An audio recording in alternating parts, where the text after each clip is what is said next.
À l'étape numéro 3, on va procéder à la recherche des valeurs critiques pour la dérivée première. Donc, on fait comme dans le chapitre 5, la méthode a été élaborée en détail dans le chapitre 5. C'est pourquoi dans ce chapitre-ci, je ne refais pas un exemple pendant les explications. Je vais en faire juste pendant que je fais un numéro complet. Les valeurs critiques, c'est de trouver la dérivée première d'abord et de mettre cette dérivée première-là égale à 0, trouver les valeurs de x qui font que la dérivée première est égale à 0, et aussi trouver les valeurs de x qui font que la dérivée première n'existe pas, qui sont aussi des valeurs critiques. Donc, il y a toujours ces deux étapes-là qui sont importantes. Et f de x n'existe pas, donc f' de x, pardon, n'existe pas. Ce sont les deux endroits où on va trouver des possibles valeurs critiques. Les valeurs critiques vont nous donner des informations sur les maximums et minimums relatifs, donc les changements de croissance, ça fait des bosses. Et ça va nous donner aussi des informations sur les intervalles de croissance et de décroissance de la fonction de départ. On peut aussi trouver des extrémums absolus en comparant les valeurs relatives avec les bornes de l'intervalle qui sort de domaine. Par la suite. Le principe du test de la dérivée première, qui fait partie de l'étape 3, c'est que si le signe passe de positif, donc le signe de la dérivée première, là, ça je pense que ça va, là, le signe de dérivée première, s'il était positif puis que, oups, il devient négatif, c'est qu'on a passé par un maximum. S'il était négatif et qu'il passe au positif, c'est qu'on a rencontré un minimum. Et si ça ne change pas de signe, c'est qu'on n'avait aucun extrémum. Donc, si la fonction était positive et ensuite positive encore, bien, ça peut avoir l'air de ceci. Donc, un genre de plateau où est-ce que la dérivée a temporairement valu 0. Il peut y avoir aussi, là, c'est dans les cas où la fonction, elle est continue. Si on a une discontinuité, là, on n'a pas vraiment de conclusion qu'on peut faire. On n'a pas d'extrémum là, à des endroits discontinus. Par discontinuité, je parle de l'asymptote comme ça ici. Donc, on peut avoir une fonction qui est avec une tangente positive avant, positive après, mais il n'y a pas eu de plateau ou rien. Là, on peut avoir aussi la fonction qui était positive avant, donc la dérivée qui était positive et ensuite négative, et on n'a pas de max non plus. Donc, ça, ce sont des valeurs qui, en tout cas des indications qui sont bonnes quand la fonction, elle est continue.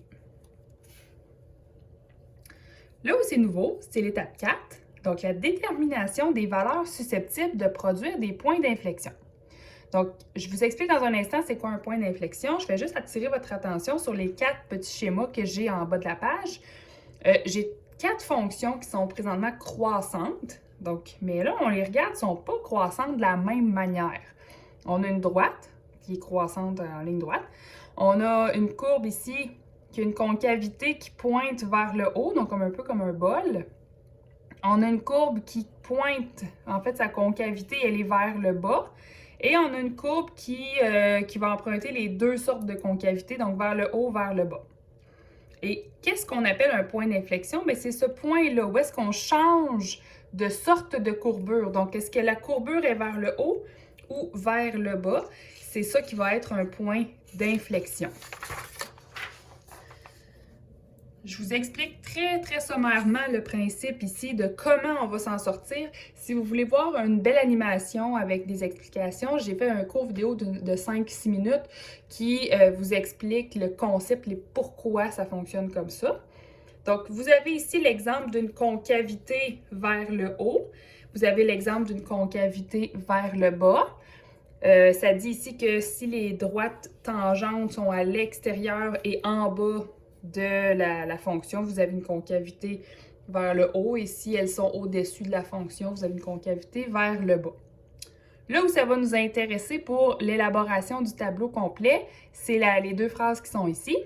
Si la dérivée seconde de ma fonction f de x, donc f' de x, est positive, ça veut dire positive, sur un intervalle, n'importe lequel, ça c'est pour remplacer le i, ça veut juste dire un intervalle quelconque, alors la fonction va être concave vers le haut.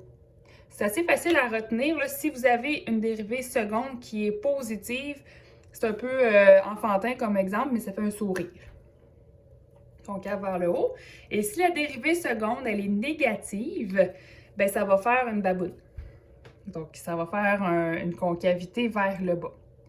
Donc, je vous explique, comme je disais, là, c'est quand même sommaire comme explication. J'ai fait une vidéo pour vous expliquer pourquoi la dérivée seconde positive engendre ceci, la dérivée seconde négative engendre ceci. Je continue mon explication. Donc, pour avoir un portrait complet de la fonction, ça va être ajouté dans notre tableau des signes. Donc, comment on fait pour trouver les points d'inflexion? Bien, on va dériver la fonction une seconde fois et on va rechercher encore les valeurs critiques. Ça revient au même. Donc, les valeurs critiques, c'est quand la dérivée seconde vaut 0 ou les endroits où la dérivée seconde n'existe pas. Ça va être le même principe, mais pas sur la même fonction. Ça va être sur la dérivée seconde.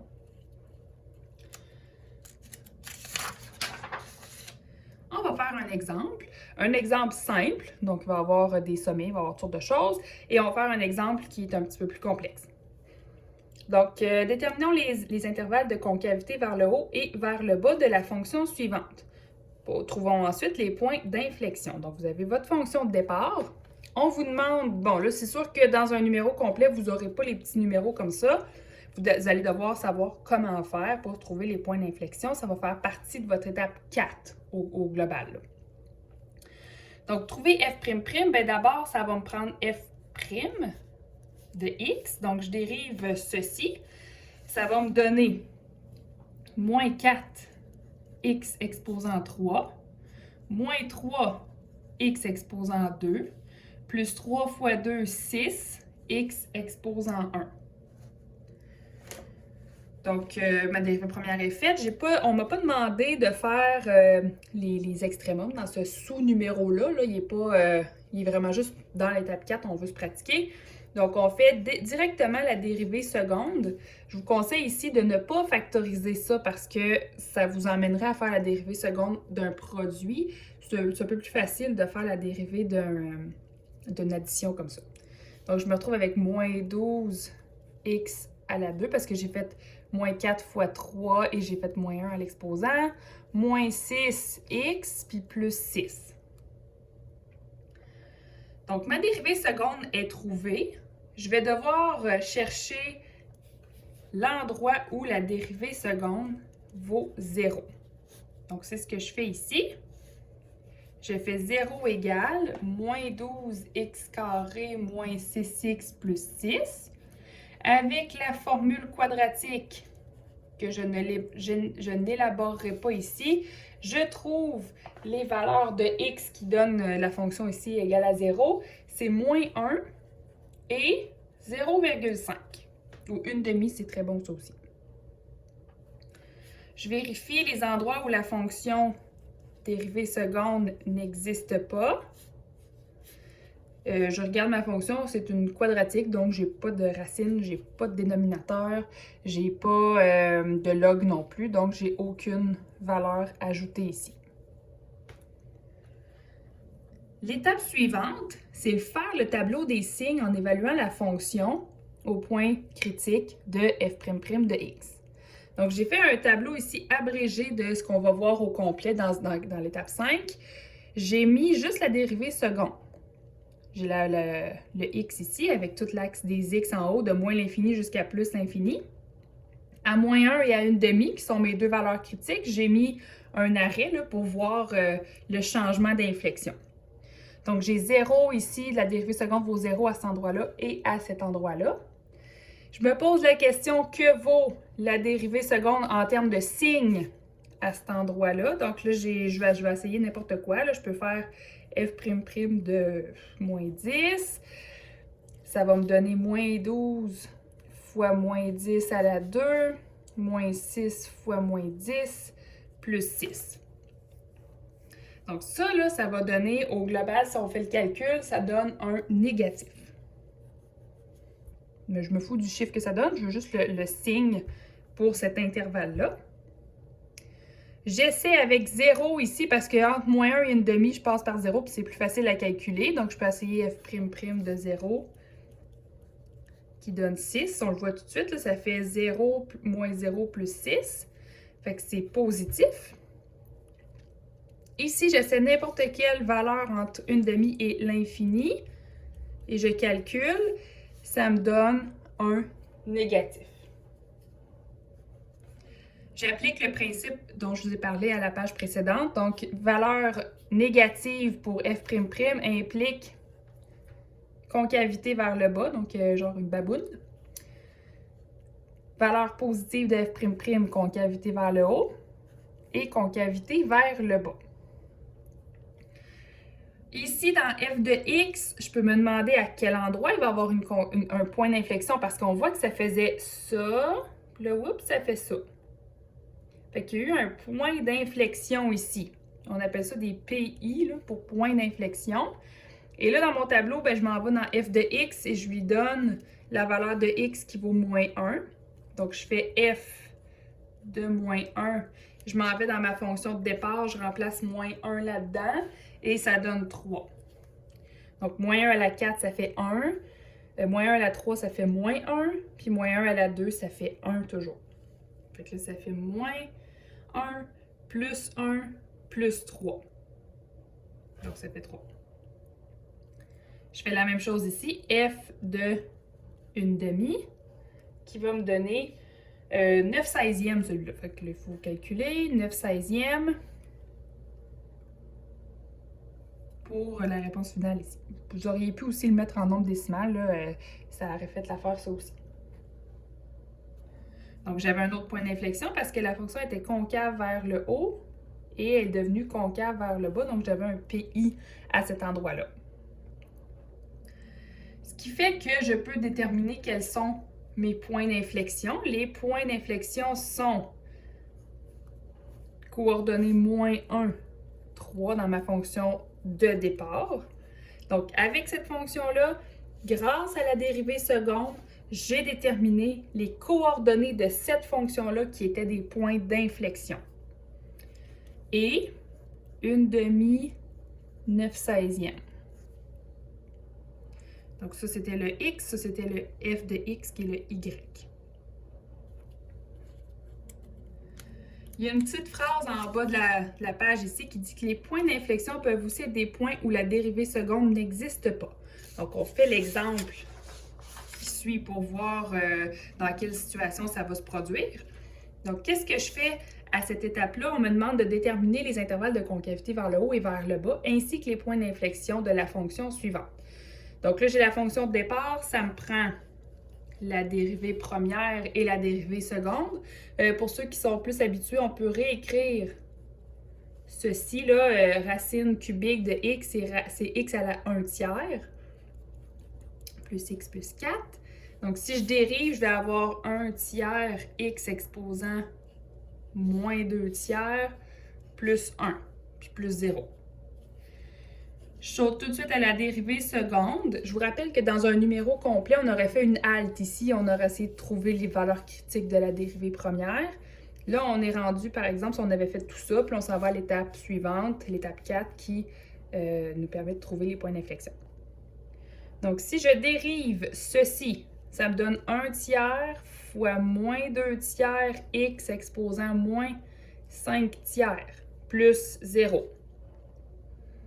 Donc, si je fais ça un petit peu plus clean, là, je vais avoir 1 fois moins 2 qui fait moins 2, 3 fois 3 qui fait 9. Et je vais avoir le x exposant 5/3 au dénominateur à cause de l'exposant négatif. Ça, c'est ma dérivée seconde. Donc, je cherche les endroits où ma dérivée seconde égale 0. Donc, j'ai moins 2 sur 9 x exposant 5/3. J'essaie d'isoler le x, je fais fois 0 de ce côté-là pour tout le dénominateur pour essayer de le monter au numérateur et je me retrouve avec ceci. Point d'exclamation, on se dit 0 égale moins 2. Pas de panique, ça se peut très bien que ça se produise, ces choses-là. Ça n'arrivera jamais, c'est impossible que 0 soit égal à moins 2. Tout ce que ça veut dire, c'est que je n'ai aucune valeur qui découle de cette recherche-là ici. Je tombe dans une impasse, ça veut dire que j'ai pas de solution. Ça veut tout simplement dire que j'ai pas trouvé de x de cette manière-là. J'essaie avec j'essaie avec g'' de x n'existe pas. Et là, je vais trouver, parce que la fonction g'' de x, il y a des endroits où elle n'existe pas parce qu'il y a une variable au dénominateur. Donc là, je vais avoir mon dénominateur, excusez-moi, le moins 2 n'avait pas rapport là. Donc, le dénominateur qui vaut ça, je me demande quand est-ce que ça vaut 0. Si j'isole le x, bon, je divise par 9. Je fais, ça existe de faire ça, là, vous pouvez faire racine 5 tiers de ceci, juste pour l'enlever. Donc, vous auriez pu aussi faire racine 5e puis à la 3, là, ça va venir au même. Mais tout ça pour dire que vous auriez même pu le trouver dans votre tête, voir que 9 fois 0 à la 5 tiers, ça donne 0. Ce qui fait que la réponse, c'est 0. Donc là, j'ai 0 ici qui est ma valeur critique parce que la dérivée seconde n'existe pas. X égale 0, quand on regarde dans la fonction de départ, ce n'est pas une valeur exclue du domaine. Parce que si je fais racine cubique de 0, ça fait 0, plus 0, plus 4, ça fait 4. Donc, ce n'est pas une valeur impossible. Alors ça peut me donner l'indice que c'est une valeur critique de la dérivée seconde qui va me produire un point d'inflexion. Donc, si je fais ceci, mon petit tableau avec une seule valeur critique, je mets 0 ici, j'ai l'infini, 0 à l'infini, de le moins l'infini à 0. Donc, qu'est-ce que je vais faire? C'est que ici, ça valait n'existe pas. La valeur du signe de la dérivée seconde avant 0, c'était, là, si vous pouvez faire le test, c'était positif. Puis après 0, c'était négatif. Ce qui fait que c'était concave vers le haut suivi de concave vers le bas. G de 4, G de 0, pardon, on l'a calculé, ça donnait 4. Excusez-moi les multiples lapsus. Là. G de 0, on l'a calculé, ça faisait 0 plus 4. Donc, j'ai 4 ici qui est une coordonnée. 0, 4, ça va être un point d'inflexion comme on voit ici. Ce qui a pu se produire, pour la raison pour laquelle la dérivée seconde n'existe pas à un endroit où la fonction elle-même existe, c'est parce que sûrement que la fonction a l'air de ceci. Il y a une espèce de pente au milieu qui est pratiquement infinie, ce qui fait que là, la dérivée première, qui est la pente de la droite tangente, n'existe pas, malgré que la fonction soit continue. Donc, c'est pas parce que la dérivée première ou seconde n'existe pas qu'il ne se produit pas quelque chose dans la fonction. Donc, ça met fin à l'étape 4. Prochaine vidéo pour l'étape 5.